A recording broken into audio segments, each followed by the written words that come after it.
I would now like to bring to the stage Chad. Come on up if you don't mind. So Chad Parker is the president and general manager of the East Lake Golf Club. You've been an institution at an institution. And I know you roll your eyes every time I come down the gates going, oh boy, here he comes again. Thank you for your leadership. Of what you've been able to accomplish in the last year is truly remarkable. I know you've got some data to share with everybody. This is a data-driven crowd. So welcome to the stage, and I invite you to introduce our panel to talk about the Tour Championship, which is so much more than just a golf tournament. So welcome to the stage. Thank you.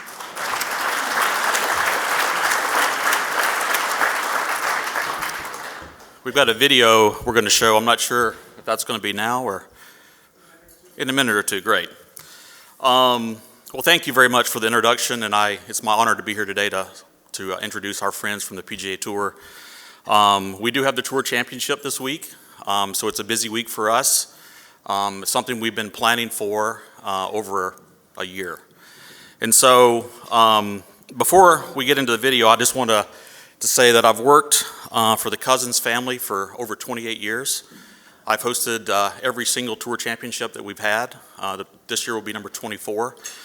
And I know most of you are familiar with Tom, and he thinks big, and so do we. So the question that we get asked is, why did we renovate the golf course? Some of you probably know that we just did that. And the answer came down to infrastructure for us. It was a time to do it.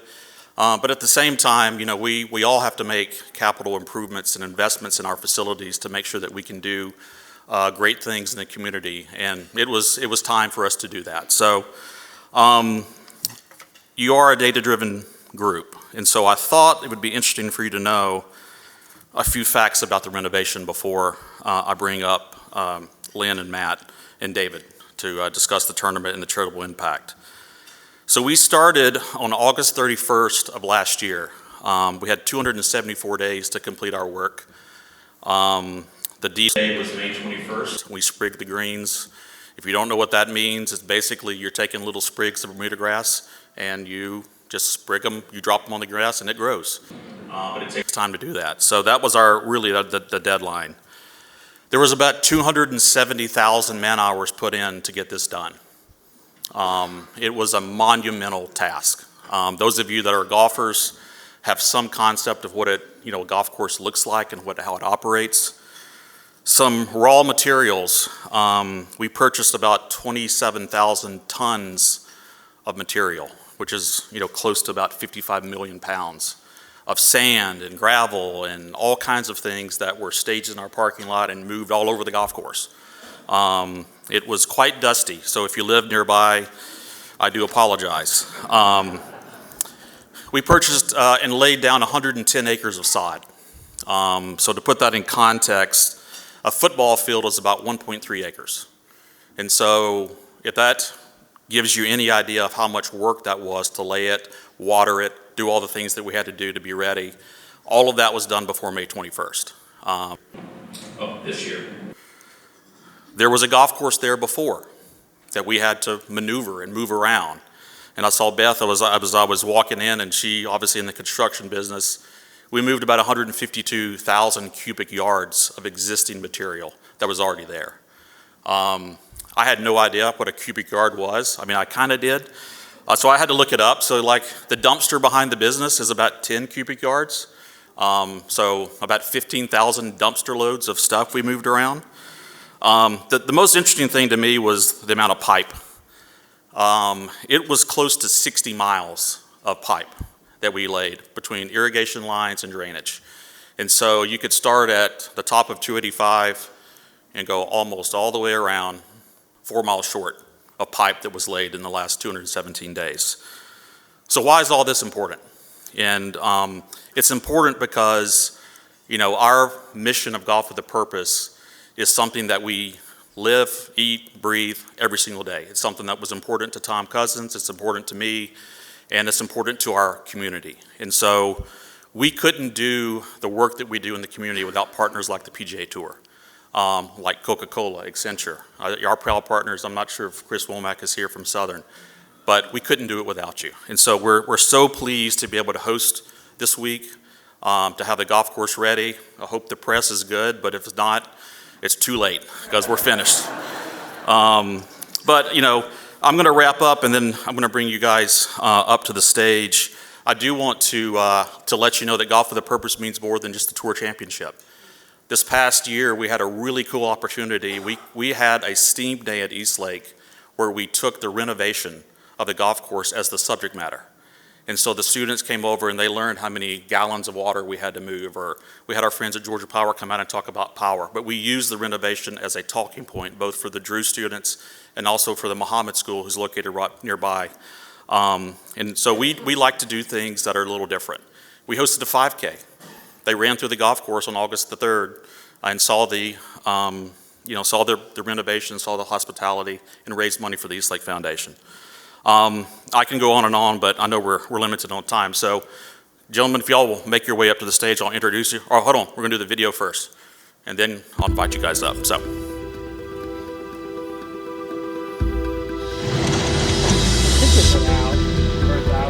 A little different now. Come a long way. Been a long winter. I've got the picture from 49. Really just became this great kind of index card of information. Green will be recontoured to match the original layout and design of the club before it was renovated. It's very reminiscent of this green. Andrew Green is the right man at the right time for us. You see just a hint of a shadow that starts to talk about this drop off on that right side. We're just planting our greens, getting ready for the tour to get here. Backs are against the wall a little bit. They're not even close to what they used to be. This is where the PGA Tour season will end. Everything's completely different.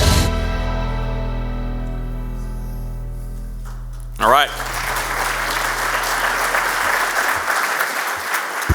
Okay, now I can do the introductions, David. Sorry, I'm not a professional speaker like David is and these guys. So today we're joined by two distinguished speakers from the PGA Tour, Matt Rapp and Leonard Brown. Their conversation will be moderated by David Romer, and I'll ask them to come to the stage, which I just did. Lynn, you guys come on up. I'll keep reading. Is the chief of global. Actually, you know what? I need these. Is the chief of global business ventures for the PGA Tour. Oversees various aspects of the tour's business operations, including championship management, TPC network, PGA Tour superstores, and golf investments, leveraging his strategic vision and legal expertise to drive innovation and growth.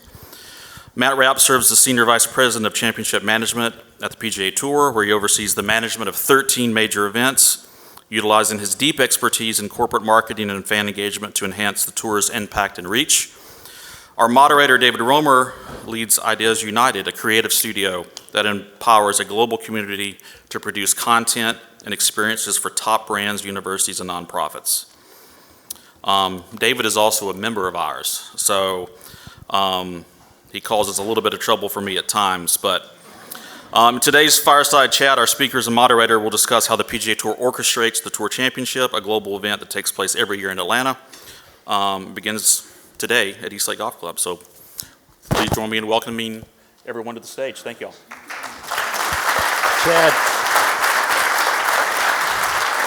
Chad, before you go, who's got the current course record under the revised course? No comment. Thank you, Matt. Who has the first birdie on number 2? Does anyone want to raise their hand? Mr. John Murphy, perhaps? Now that we covered the important stuff, yeah, thank you so much, Chad. It really is remarkable what he and his team have done over the past year. And I say that not only because it's true, but also because I do need some help with tee times here. Coming up, the course is going to be very popular, and it's great to have Matt and Len here with us today. So just to get a little sense of the group here, how many of you, raise your hands, have played golf more than a few times in the past year? Okay. Who here has watched professional golf more than a few times in the past year? Good. Been to the Tour Championship ever before? Planning to go to the Tour Championship this year? Come on, all of that.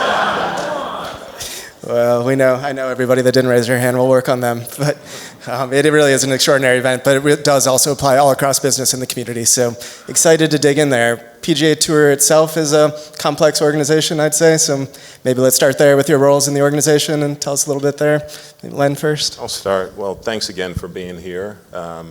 a little bit of old home week. Before I went to the tour, I worked for Turner and the Braves, so I miss Atlanta every time I'm back. But I was our chief legal officer for about 18 years at the tour. And in April, I took on a new role where I oversee the majority of our business units. I will oversee our investments with our new business partners, and I get the pleasure of working more closely with Matt, who oversees all of the tournaments that the PGA. Okay, all right, sorry. I was getting echo, so there it is. Okay, better. So yeah, it's a complex business, and we can go back to that, but I'll let Matt introduce himself.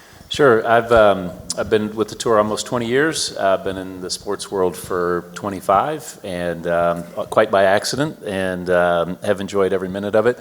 One of the things that I enjoy the most is the actual running of the tournaments. And while I ran the Players Championship for 7 years, so that's nearest and dearest to my heart. The second most dear tournament to me is the one that you all get to go to every year here in Atlanta. It's the Tour Championship. It's a fabulous facility. We have wonderful partners in Coke and Southern and Accenture, and we have just unbelievable support from the Cousins family, top to bottom, and obviously everybody with the foundation, with Chad and with Chuck. There's a lot of love in the community for this event, and we really appreciate it. And we're happy to be able to give back to the community. That's really what our events are about. At their core, they are community institutions, and they both provide a wonderful experience for everybody who comes, but also have a tremendous impact on the communities in which we play. So it's an honor. Thank you. Terrific. That was all we wanted to cover, so I hope you all have a good day.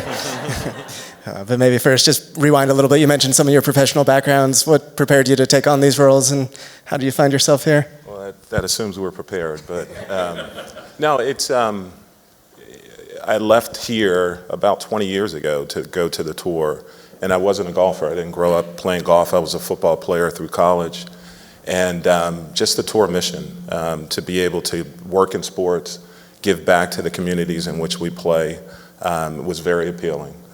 So I've been involved in all of our legal work and partnered really with our business units. So that put me in a position to take over the business units. But I depend on folks like Matt, and we depend on partners like Chad to make sure our events are ready and the fields are ready, and we're going to have a good week. But it's most important to us to put on a good event, but also to impact the community. So. Perfect.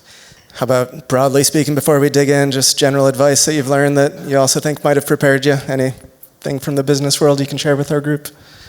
Well, it's, I think one of the interesting things of when you're, everything about the Tour Championship has changed. Obviously, you just heard about the course changing. We've used that opportunity to completely reimagine all the fan features, all the hospitality structures, where they're placed, sight lines, et cetera. And so change is daunting, and we literally had to reverse our build out this year.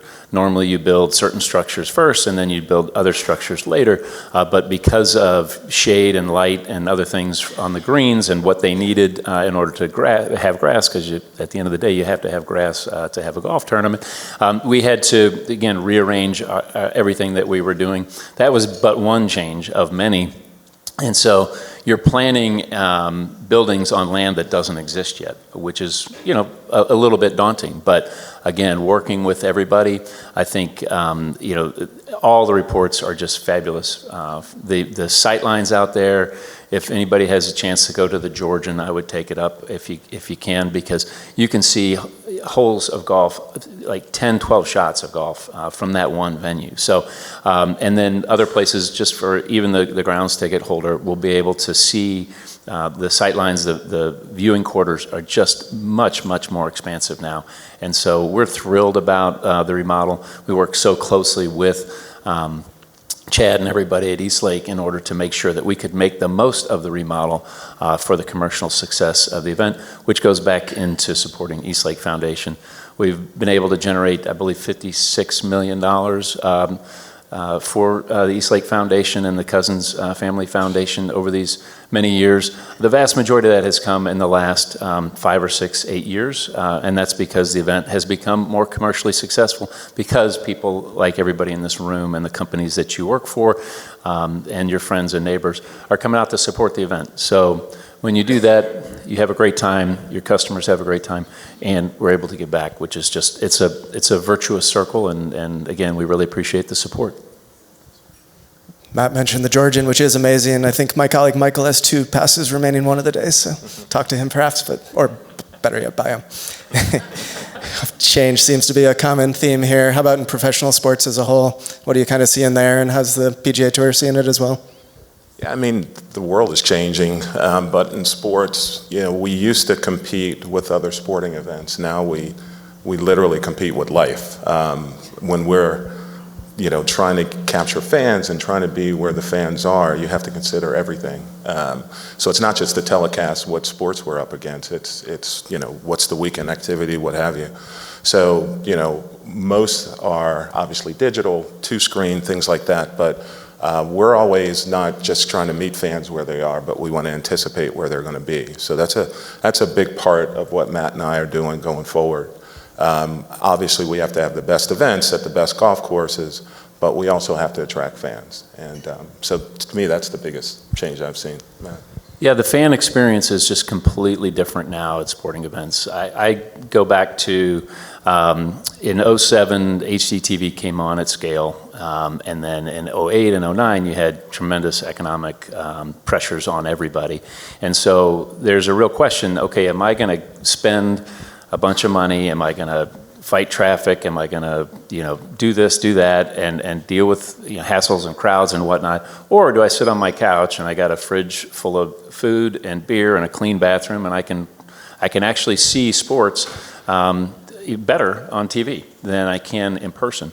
And so what you saw is a big shift from the attendee to the person who's looking for the experience. And so prior to that 3-year period, roughly 80% of the attendees at our events were hardcore golf fans, because it's really hard to watch golf and a lot of other sports on low definition television.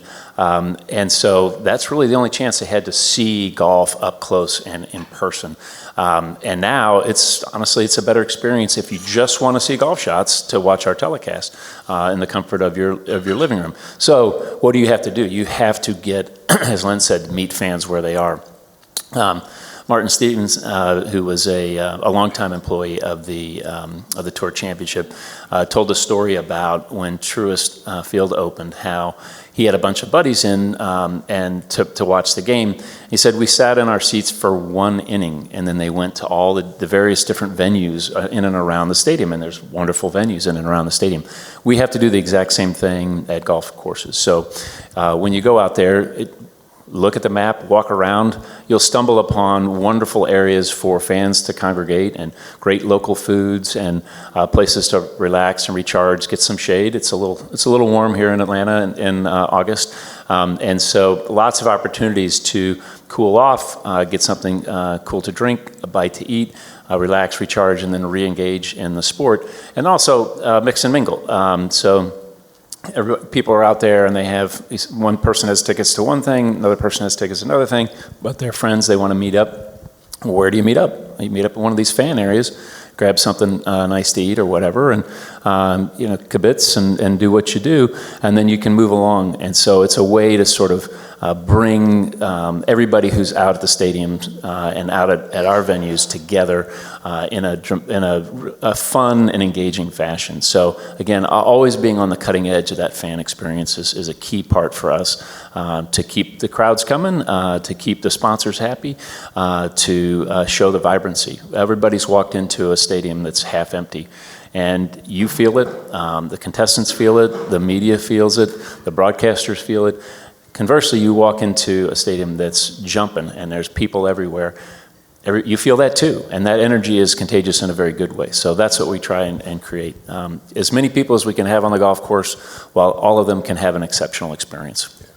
It's our goal to turn a golf tournament into an event, a community event. And for whatever reason you're out there, you're out there having a good time. And, you know, we have the course for a full week, and the tournament starts on Thursday, but we want you out there at a concert on Tuesday, you know, a seminar on Wednesday, et cetera. So that's our goal. It's a community gathering. It's benefits the community, and it should be something that the community looks forward to every year. Yeah, let's see who goes first. Len mentioned the concert. This time it's tonight, Monday night. Are there any 2 Chainz fans in the audience? Because it looks like there's a lot. You can definitely talk VIP experience. There is also a lot of VIP experiences. Michael can help you with that for sure. Yeah, golf itself has grown a lot, obviously, over the last few years. Part of it was the pandemic. I remember getting a phone call right when it was beginning. A couple of the governing bodies were asking if we knew anyone at the CDC that might be able to help as people were trying to figure out what to do there. There's a website where you can look up handicaps or indexes for golfers. I found the chief of staff at the CDC happened to be a golfer who was kind enough to arrange a phone call with the Dr. Fauci that next day. Game of golf has grown considerably since, so I take full blame for not being able to get 2 times at a lot of courses. But that said, it's also been 4 or 5 years of tremendous growth there. How's that affected what you've seen? There's also been some other changes at the tour over the last few years. If you'd like to make news today, there's a Netflix crew we just heard, but otherwise, could you just walk us through some of those changes and what you've been working on since? Well, it's been, I was going to say traumatic. It's been an exciting few years, starting with the pandemic. That happened during our Players' Championship, which is it literally is our Players' Championship. It happens in our backyard at TPC Sawgrass. I just remember being in the room, the commissioner and I on the phone with the governor, and things were shutting down and everything was going haywire. And the governor told us that Disney World was shutting down, and we said, that's it, and we called it. And didn't realize what we were doing and the impact and everything that was going to follow. But, you know, our team, I'll brag on our team, we were the first sport back. And we worked very closely with the White House, with the CDC, with other sports organizations, and we developed protocols that most of the other organizations followed to get their sports back, but we were the first sport back. My deputy at the time, she's our chief legal officer now, the other day she said to me, don't say, you know, what can be next, because we said that during the pandemic, and then here comes our dealings now with our friends in Saudi Arabia, but we were approached, I'd say, and challenged and sued by a foreign government who happened to like golf. And so we led that lawsuit. We're doing pretty well in that lawsuit, actually. And I got a call from our commissioner on a Saturday, and he said, "You'll never guess what I've done." And I said, "Oh my God, those words are never followed by anything good." But he said, we've settled the lawsuit. We're going to go into business with Liv and the Saudis. And after I stopped laughing, because I did think he was joking, we went at it, and we're still going at it. And in the meantime, we're trying to grow golf events at the same time. So I'm still doing double duty. I said former chief legal officer, but I'm very much involved in our negotiations with Liv and the Kingdom, and also our negotiations with our government, the DOJ. So haven't gotten much sleep, haven't gotten much time to golf. I think, when's the last time you picked up a club? It's been quite a while for me. It's been a bit. The thing I would focus on is a couple things. One is you and I were both there during the economic downturn, and no sport is more dependent on corporate sponsorship than the PGA Tour. And yet, and a lot of people said, well, this is the end of the PGA Tour. And we were long on American Autos, on financial institutions and others. And I was selling title sponsorships at the time.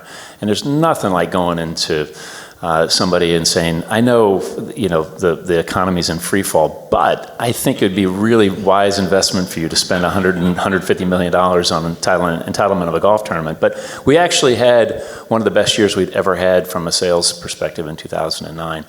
And then COVID hits, and everyone said, oh, well, this is going to be the end of the tour. And we came out of the financial crisis stronger than we went in. We came out of COVID stronger than we went in. And at the end of the day, we will come out stronger for however this all ends up, and nobody really knows. If he doesn't know, then nobody knows. This is going to be the most successful tour championship we've ever had from a commercial basis. Obviously, weather will play into that. We ran the event in Memphis a week and a half ago. The most successful that event has ever been. We had the Players' Championship in March, the most successful that event has ever been. So while there is a lot of noise out there, there is a lot of interest in our sport, and fans are still enjoying our events and coming out in droves, and we aim to keep it that way. Well, and I will say, during COVID, and my good friend Joe Pierce is here, interest in golf picked up. It was one of the few things you could do. It was outdoors. So a lot of people picked up the game, and it became more diverse. We had a lot more children picking up the game, a lot more women picking up the game. So our partners in the superstores, we did really well, frankly, during that period, and that interest carried over. So to Matt's point, we have grown because the interest in golf has grown, and it's started to wane a little bit, but if you look around golf courses now, there is a more diverse group of folks playing golf. So if there's a silver lining in the COVID, there it is. There it is. Awesome. I think part of what I've found most fascinating over the past couple of years, you see these big brands and all these names out there. At the end of the day, it's just a few people, whether it is John or Jimmy Etheridge or Chloe or Chris Womack, our friends from the tour, that are able to make some of these things happen for Atlanta, that believe in it, believe in the community, and are willing to put themselves out there to make a lot of change possible. So maybe talk a little bit about Atlanta itself and what separates what you see here, and also why you like hosting the Tour Championship here in Atlanta. I think Atlanta is a fantastic market. Len and I were talking on the drive in today that 20 years ago or whatever, Atlanta had kind of this reputation. I think it's a delightful place. I mean, it is so many cool communities, so many cool neighborhoods, so much going on here. As I said, it's not just East Lake and that golf course that has a hold of my heart. This community is really, really fabulous. It also had a reputation, this community, of not being a great sports town. I think that's been completely debunked in every possible way. And you look at the types of owners that you have here with Arthur Blank and many others, and how this community has rallied around so many of its sports teams and rallied around the Tour Championship. We always want more. They always want more. Everybody wants to have more folks. But the event has continued to grow rapidly, especially over the last 5 to 6 years. And that's, again, in no small part due to the embracing of the event by this community. So I think Atlanta is a fantastic place to host this event. You've got the top 30 players in the world, and they're a direct flight away from almost every place on earth. So anybody who likes golf and wants to get up super close and see their favorite player from their country or wherever around the world, they can get here very quickly, and there's lots of hotels to stay at and lots of nightlife and lots of restaurants to enjoy themselves when they're not out watching golf. So it's a fabulous town in general, and it's a fabulous town to host the Tour Championship in my perspective. That's a very important perspective, so we appreciate it very much. We've talked a little bit about the community impact already, but one of our focuses here is on maximizing impact, as only Atlanta Rotary can. What else can this group be doing? What else are you seeing in the world of golf in terms of that community impact that's possible? I think just supporting the event. Again, we get great support with our partners in Coke and Accenture and Southern Company, but hospitality or going out to the event or telling your friends about the event. And I think we owe the community in turn. We have to impact the community, and that's what we do with the tournament. So it is a two-way street, and the more you give, the more we're able to give back. So the Rotary Club can help us, all of the great businesses you represent, just come out to the event and talk to us. If they're, we have been focused on East Lake, and in many ways, this tournament is the prototypical tournament for the PGA Tour. It's a great cause that everyone can rally around, and it means a lot to the community in general. But there are other causes, obviously, that we support with this event as well. So we welcome the input, and we welcome all of your businesses, coming to the event. One thing I would add to that, a great summary is volunteerism. So obviously Rotary is a lot about volunteerism. Chuck Palmer over here represents the leadership of the volunteer community. He's been a volunteer out there for many, many, many years. I won't tell him exactly how many because that would date you. I wouldn't do that to you, being a friend and all. But if you ever had thoughts or interest of getting involved with that event, it does not happen. These events do not happen without volunteers. So we have 1,000+ volunteers out there, and they are doing everything under the sun to make that event sparkle and shine and make everybody who comes out happy to be out there. And so support the event in many different ways and give back to your community at the same time. I think it's a wonderful, it's a twofer, if you will. Perfect. And anything you can share about the future of the Tour Championship here in Atlanta? Anything you'd like to? I don't think there's any dramatic new announcements. We did announce an extension of our wonderful partnership with Coke today, so thank you again for that. I see just growth here. It's a phenomenal market. With the remodel, we were very conscious to figure out ways to build, to have more space to build. So it's a tight course. There's no two ways about that. You're never going to have 40,000 people out there in a day. You're never going to have 600,000 square feet of build like you would have at the Players Championship. It's just a much larger footprint. That said, there's a lot of space now that we can activate that we couldn't before, and we've planted a very big flag this year in the growth from last year and previous years, and we anticipate that growth being even more for next year. Wonderful. It also seems to me it might not have been clear from the beginning that, yes, I am the course record holder, and I'm going to be signing autographs out at the table after today for $5. But That's how Ideas United was founded, right? I want to be sure that members have an opportunity to ask questions. David, if you'll just perhaps pass that microphone down. We have to share microphones, if you don't mind. Len, this is where you're going to get a root canal on Liv.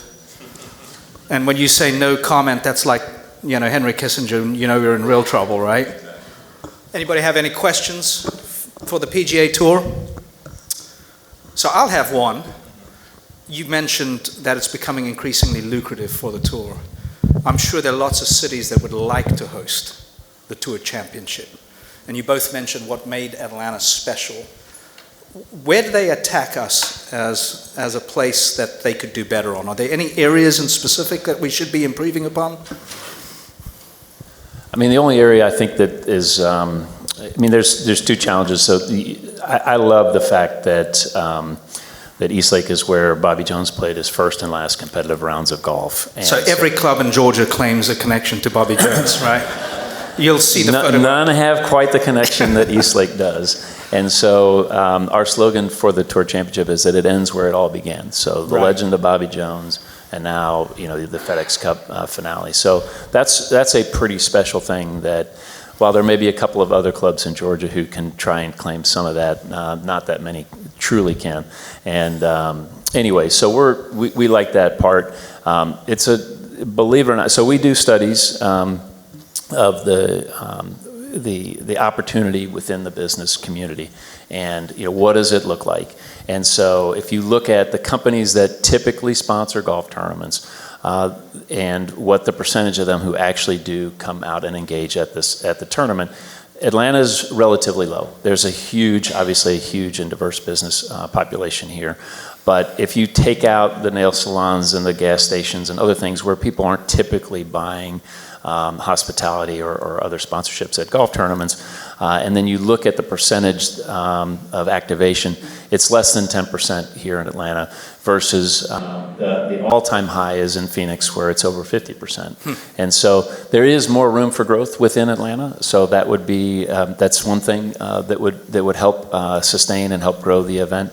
The other one is honestly weather. I mean, it's a little hot here in August. I was going to say, what can you all do to change it? Why does it have to be in August? We changed all the majors around. This is true, but I think the key on that is that we, as part of this rebuild, the difference between standing in the shade and standing in the sun is 15 to 20 degrees on average. So if you look at where the shade is and where the fan areas are, we've actually tried to work very much within the natural shade within the course, as well as we have a So Cool Zone and other venues with other partners that provide air conditioning or shade. So we work around that and we get around it. So those are really the only two things: is how to get more engagement at the community, at the corporate level here, and then how do we, and this is on us, it's not on anybody else, how do we take best advantage of the facilities there and partnerships to make for a way to have an enjoyable experience even in the heat. Dan, go ahead. Thank you so much for speaking, and of course, Chad, for your amazing leadership for our community. Love to hear just any insights on how technology, either with equipment or the customer experience or in other ways, is changing the game and the way of connecting people and making it more competitive. Sure. We're on a call earlier, this Monday, so it wasn't earlier this week. It was last week about facial recognition software and how that's being utilized both from the customer experience as well as, and checking in going through TSA this morning, they're taking a picture of your face. So this is pretty commonplace at this point. But how does that getting integrated into sporting venues, et cetera? That's one aspect. We've had a total revolution in how we track the balls in flight. So we've had something called ShotLink for a number of years, but it used to be volunteers with a laser kind of trying to track balls and that sort of thing, which is great, but we've gone well beyond that. And so the advances in that technology are incredible. And then I would say the advances in digital marketing are also very important to us. We don't have large marketing budgets, so I'll take 1/100th of the Coca-Cola marketing budget, and I'd be very happy for the rest of my life. So we have to figure out ways with small marketing budgets to get at likely customers. And so the changes in that, in those technologies and those algorithms and those types of things have been really important to our business. And they're continuing to change and evolve. Dan, you mentioned equipment. On the other side, the flip side, we sort of fight technology a little bit with advances in equipment. Not sure if you know this, the USGA is a different organization than the PGA Tour and the PGA of America. But the USGA obviously monitors advances in equipment, and we have initiatives from them to roll back the ball. For example, the technology in ball flight has advanced so much. And that's a push and pull because, the fan wants to see exciting golf. But tradition now dictates, the rebuild of the course is back to a photo from 1949. So there's a little bit of a push and pull, honestly. Dan was just trying to tell you that he still plays with a 1-iron, right? David? Gentlemen, unlike a lot of other professional sports where there are teams, you have a lot of independent contractors. All of whom have their own strong opinions. Sometimes they voice them publicly, sometimes they don't. Certainly through the LIV thing, you guys learned a lot about how people would voice their opinions. How does the tour manage, what have you seen through this experience to help manage those relationships, to make the relationships with your product, if you will, make it stronger and make it better and make sure that you don't have people mouthing off on social media and saying the things you don't want them to say. It's a tough balance.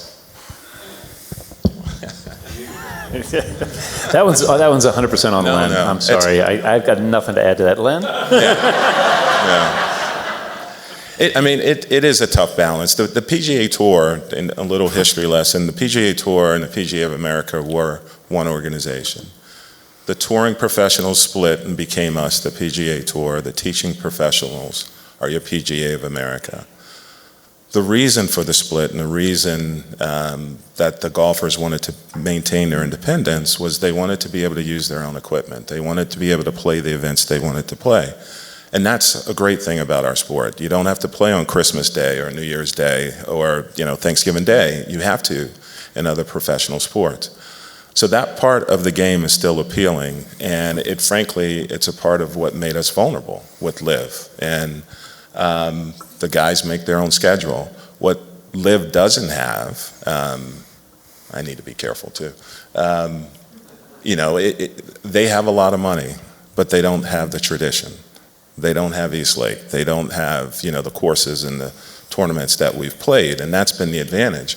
But it is hard to, you've got a room of 100 people. Opinions are opinions, and we are a bit different, and it's a player. Up until our recent reorganization, we were strictly a player organization, so there's a balance, and their opinions are welcome. It has helped us strengthen our sport. Every LIV idea wasn't a bad idea, right? So we learned from it, and we continue to learn from it. But if you can figure out how to keep all of them quiet, I'd love to know that. Are you saying everybody's the star in their own movie? They are. Some are stars and some are support. So when we were waiting to get our car today at the hotel, Adam Scott was sitting there waiting to get his car with his lovely wife and 3 children. And so he's been on tour for, I don't know, he won the Players when he was like 19 years old, I think. And he's well into his 40s now. So I think he'd been on tour for a couple of years before that. So he's been around for a while. And I think one of the saving graces of the PGA Tour is people like Davis Love, people like Adam Scott, people like Tiger Woods who have been around. Most careers are fleeting in the sports world, but in golf, more so than most sports, you have the opportunity to have a very, very long career, and with that comes some great perspective. And so many of the people who stuck around were ones who were the Adam Scotts of the world, and they have brought a wonderful perspective to us and to the sport. And now, under the new structure, they're now equity owners in the sport. So they have not just a vested interest because this is where they've applied their trade and all the history and tradition that they've become used to, but now they're actually equity owners of the sport. So, as I said, we'll not know exactly how this story is going to end, but we like our chances at this point. Thank you, David. Mr. Yates, do you have a question? We have time for one more.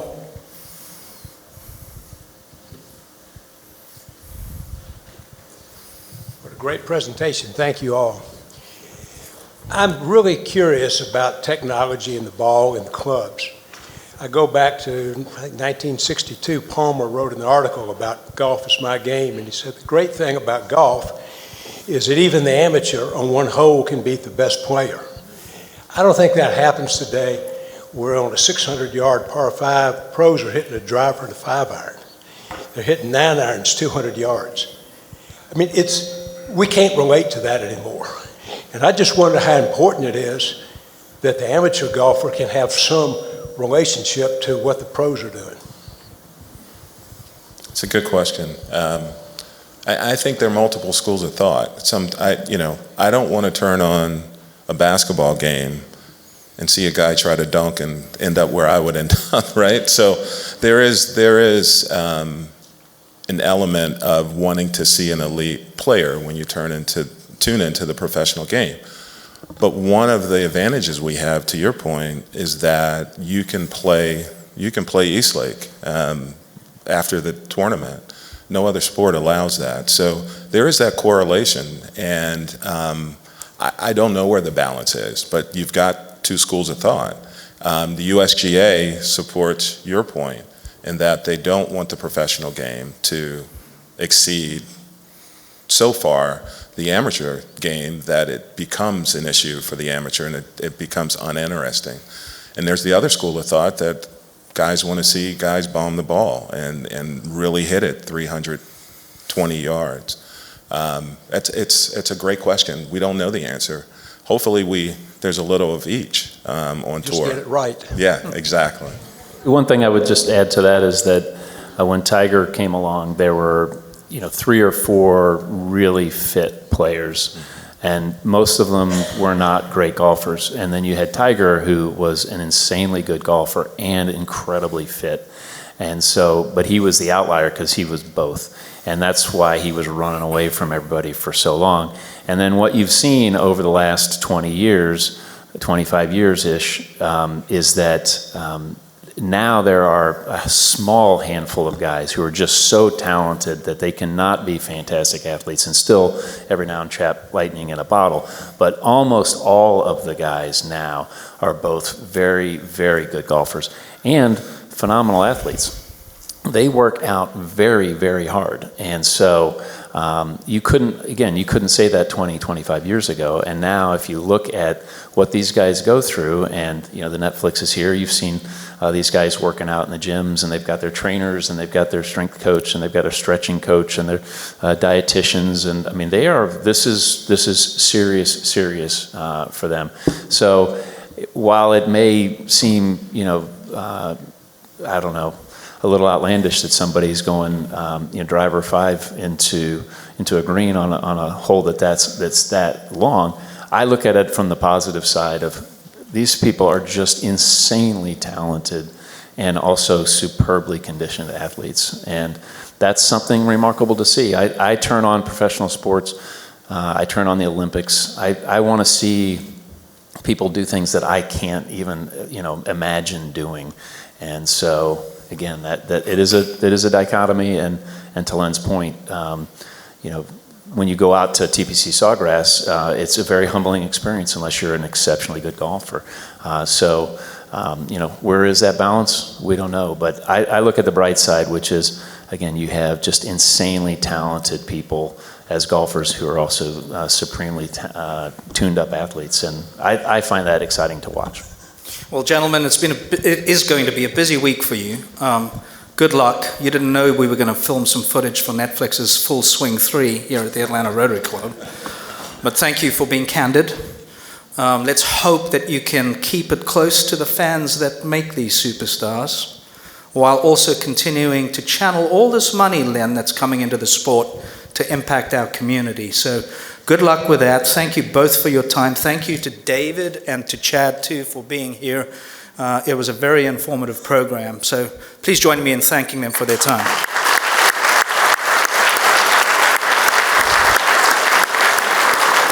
Just before we adjourn, I wanted to remind you of a couple of programs on the other side of Labor Day. We're going to start strong with Secretary Raffensperger coming to our Atlanta Rotary Club on the Monday after Labor Day. He's going to be talking about what we as a business community can do to make sure that the elections here in Georgia are a modicum of integrity and an example for the rest of the country. And then past President John Yates will be interviewing former CEO of General Electric, Jeff Immelt, and we'll be talking about how Atlanta is going to be lapping Silicon Valley anytime soon.